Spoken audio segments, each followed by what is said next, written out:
Le premier coup que j'ai reçu, c'est parce que je suis rentrée avec 5 minutes de retard.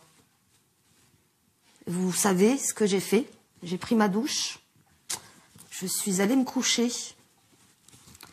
et j'ai repris des coups. Et le viol conjugal existe. Le viol conjugal existe. Et on s'oblige à avoir aussi des rapports sexuels avec ces gens-là pour montrer qu'on ne les trompe pas, pour éviter de se reprendre encore des coups. Un meurtre de masse, l'expression vient du journal Libération. Elle résume parfaitement le sort subi par des milliers de femmes tuées chaque année à travers le monde par leurs conjoints ou ex-conjoints.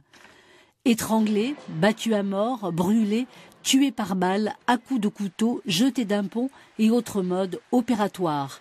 Cela peut être notre fille, notre amie, notre sœur, notre mère.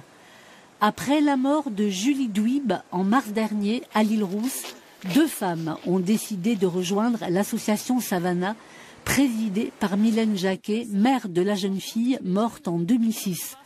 C'est à Etchika-Soirée, où est enterrée Savannah, qu'en présence du maire Pierre-Paul, très impliqué depuis, que Karina et Clara prennent la parole.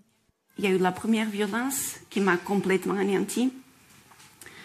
Pendant très longtemps, je m'interrogeais qu'est-ce qui s'est passé à partir de ce jour-là.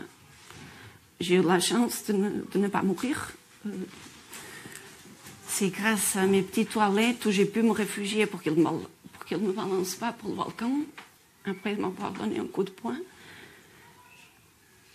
que j'ai resté 24 heures au lit. J'arrivais pas à parler. J'arrivais pas à parler, rien. Je suis restée 24 heures en état de choc. Comment je vais pouvoir m'en sortir? Si un peu venez nous sauver, on attend. On attend que quelqu'un puisse nous en sortir parce qu'on sait qu'on ne peut pas. À un moment donné, je me suis dit, si je le tue, je serai complètement débarrassée. Alors, j'ai imaginé le couteau. J'ai imaginé le moment que je pouvais le faire. Mais après, je m'en voulais. Ça me rendait encore plus malade de me dire comment je peux penser à tuer un homme. Aujourd'hui, je comprends pourquoi j'essaie. Aujourd'hui, je comprends pourquoi j'essaie de penser. Mais à l'époque, ça me donnait que la culpabilité. Seul au monde avant la fuite dans un foyer ou autre stratagème. Mais épiés, suivis, menacés, on finit par se résigner. Pourquoi je le reprends? Parce que tant que je l'ai sous l'œil, j'ai moins peur que s'il était dehors et qu'il m'attrapait pour me tuer. Moi, j'ai eu la chance qu'il ait sa première condamnation et comme prévu, il allait finir par être dehors. Donc c'était à peu près au bout de 2 mois et 1 semaine de prison, il était en semi-liberté. À ce moment-là, moi, je n'avais pas envie de le reprendre.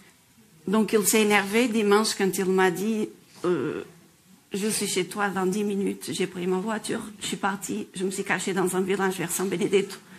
Je suis passée l'après-midi dans ma voiture. Au bout d'un moment, il me laisse un message en me disant je vais tout casser chez toi, ça t'apprendra. Et je ne retourne pas en prison tant que je ne te retrouve pas. Je suis allée direct au commissariat. Et la police est venue, ils ont vu l'appartement dans l'état qu'il était. Et à ce moment-là, j'ai profité déjà pour sensibiliser la police, de leur dire, on m'avait reproché de le reprendre. Je dis, vous voyez mon appartement dans l'état qu'il est. Maintenant, imaginez si on ne m'avait pas laissé un message, et je ne serais pas partie, et je n'aurais pas ouvert la porte, comme vous me disiez souvent de ne pas ouvrir la porte. Et les policiers, ils ont mis sur la tête, ils ont dit, on fait de notre mieux. Donc là, on a eu donc encore une audience, qu'il a eu 18 mois, il a été condamné à 18 mois de prison ferme et 3 ans d'interdiction de Corse. Ça s'était passé au mois de mai, on a eu le jugement fin juin. Au mois d'octobre, il a réussi à faire réduire sa peine de prison et se faire enlever les 3 ans d'interdiction de Corse.